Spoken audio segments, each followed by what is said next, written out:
Hi guys! Welcome back to my channel. So for today's video is a very special video dahil special naman lahat. Dahil may mga kasama tayo mga babies! Ang cute-cute ng mga Pomeranians ng friend ko. Kasi nandito kami sa bahay ng friend ko ngayon. Habang sumichika si Som Laude. Doon sa Shibi Babes silang sobrang kaya. Ayan ang mga fur babies nila. Cute! Mga poms. And as you remember, nag-post ako sa YouTube na magkakaroon tayo ng Q&A. Ayan. And thank you so much sa lahat ng nag-comment ng mga questions nila. And ayan, excited ako sagutin lahat yun. Naka-ready na siya dito. Ayan. Nandito kami sa bahay ng friend ko. Dito sa may Tierra Vista sa may Dasmariñas. Sila yung friend ko na may-ari ng coffee shop with 24/7 dito sa may General Trias. And meron din silang spa sa may Tansa at may painting shop din sila dito sa may General Trias. Ayan. So meron kasi kaming mga sessions tonight.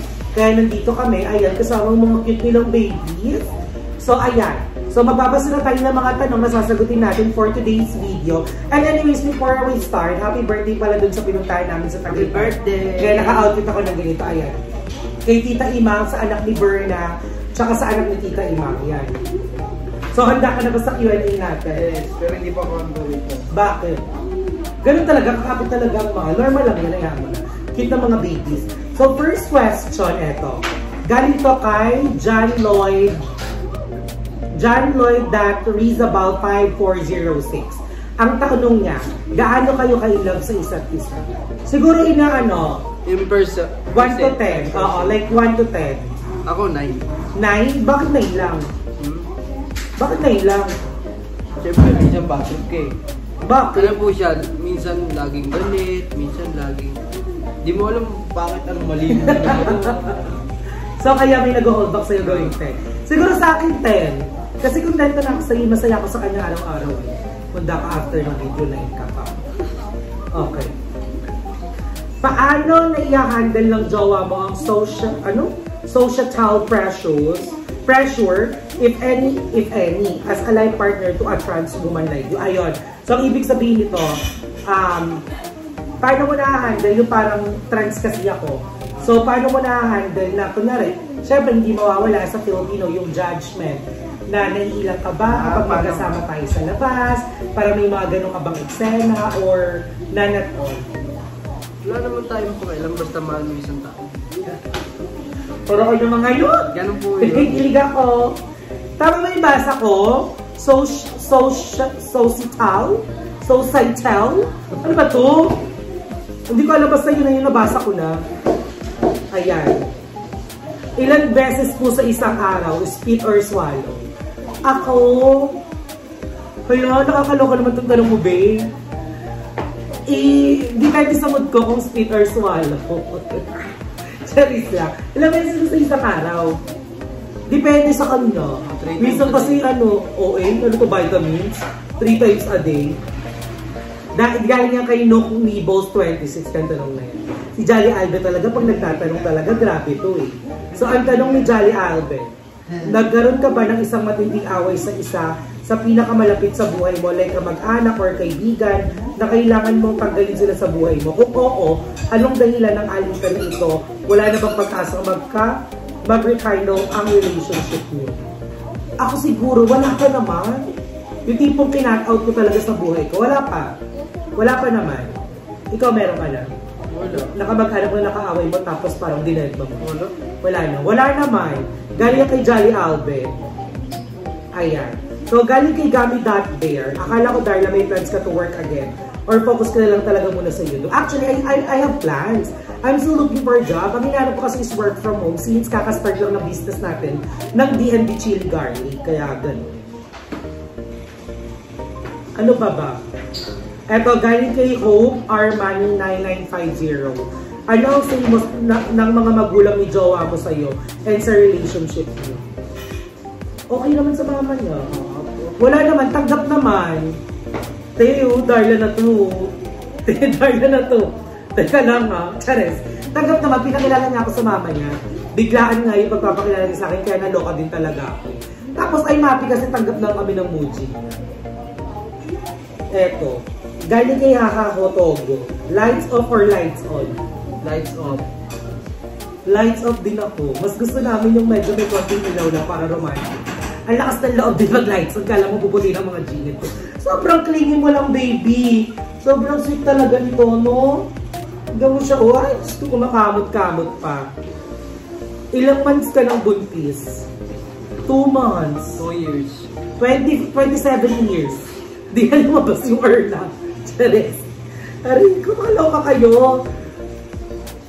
Galing kay Annie per 1, 2, 3. Anong gawa ng jowa mo? Nag-aaral pa ba siya? Hindi na po siya nag-aaral, nag-stop na siya. Pero, di ba grade 11 na ba grade 12? Grade 11 na dapat siya. Kasi nag-work siya ng maaga. Eto naman. Maganda itong tanong-tanong yung Cherry. Moon Cherry, perfect yung tanong mo. I'm liking it. How did you handle negative or positive feedback ng mga viewers nung starting ka lang sa YouTube? As a YouTuber? Or even nung nag-start ka na sumama sa mga videos? And what advice could you give Barbie since she's experiencing quite a lot of criticism since nag-start siya sa YouTube? Actually, ako naman nung una, I've been so much affected sa mga bash or mga negative feedbacks. Kasi di ba, all I'm doing that time kasi is parang to give happiness to people, to share positive vibes sa lahat, and then the pressure talaga ako nag-stop ako mag-YouTube kasi people, may mga expectations na yung mga tao sa akin. And then, ayun, what I have done para ma-overcome silang lahat is nakinig ako sa mga comments. Because, kung hindi ako makikinig sa mga, yung criticism ng mga tao, hindi magiging better yung sarili ko. I mean, yun, yung mga comments nyo, yung mga criticism helps me to be a better me when it comes on vlogging, pagdating sa camera. Ayan. So, kay Barbie, advice ko lang sa kanya is control your emotion. Set aside your emotion as a vlogger. Kasi, professionalism. Dapat hindi laging, na parang laban na laban ka all the time. Pwede naman tayo lumaban kapag sobrang mali na nung sinasabi ng mga tao, pero we should accept yung mga, alam mo yun, yung mga comments and opinions ng mga tao kasi they're saying it, and then if you're open, open sa lahat, you will realize na they have points. Ayun lang, Barbie. Pero magaling si Barbie. Barbie is naturally fun. Entertainer si Barbie. Ano pa ba? Ang daming tanong pa dito eh. Eto, maganda to, love. Are you with me? Yes. Masyado kang bilis sa mga fur babies. Kailan mo nasabi na pagod ka na at kailan mo nasabi na kaya ko pa? Maraming beses nang na-feel ko na pagod na ako. But I don't have a choice. Kasi, pag napagod ako, magugutom ako. Ayun. Kaya ko lagi. Napagod ako pero hindi ako sumuko kasi wala akong karapatang sumuko. Wala akong karapatang mapagod kasi hindi naman ako mayaman. Ikaw? Hindi pa ako napapagod. Hindi ka napapagod? Kahit lagi niya inuutosan talaga. Bili ka ng ganito. Bili ko, maya na. Ako na nga lang. Galit pa yan. Talaga ha. Eto, maganda yung tanong na to ni Bench. Bench in fairness, maganda yung tanong, I love it. Paano kung one day mawala feelings nyo sa isa't isa? Ano yung mga bagay na may mismong balikan nung panahon magkasama kayo? Ako for me, wala. Wala din ako. Kasi never ko namang inisip na maghihiwalay kami. Hindi po mapasok sa isip ko na maghihiwalay. Masaya kami araw-araw. Yes, masaya kami everyday. Kaya wala yung mga moments na balikan nung magkasama kami. Hindi ka maghihiwalay, be. Laban to hanggang dulo. Hanggang todo na to. Till death do us part. Eto. Galing kay RMT. Maganda yung tanong niya. Anong advice mabibigay mo sa boyfriend ng kaibigan mo na nakikita mo na hindi ito nagiging magandang influensya sa kaibigan? Kaya mo ba siyang kausapin kung sakali? For me is, hindi ko kakausapin directly yung boyfriend. Kakausapin ko yung kaibigan ko. Wala akong karapatang kausapin o i-correct at sabihin dun sa jowa ng kaibigan ko na, uy, bakla, ganito ka, ba't ganito mo, no? Kailangan sabihin mo sa kaibigan mo, and the best thing to happen is, ma-realize ng kaibigan mo yung mga bad qualities ng mga nangyayari na napapansin ng mga tao. Correct? Ganon. Wala kang karapatan dumirect dun sa boyfriend kasi, girl, hindi kayo connected. Kailangan sa kaibigan ka. uy, alam mo ba, ganito napapansin ko, Chenny. Siya na makaka-realize, no? And then, kapag na-realize niya, makikita niya nga na, yun yung nangyayari, di ba? Kaya dapat, ayun guys, mas okay kung sa kaibigan tayo magsasabi, hindi direkta dun sa jowa ng kaibigan natin.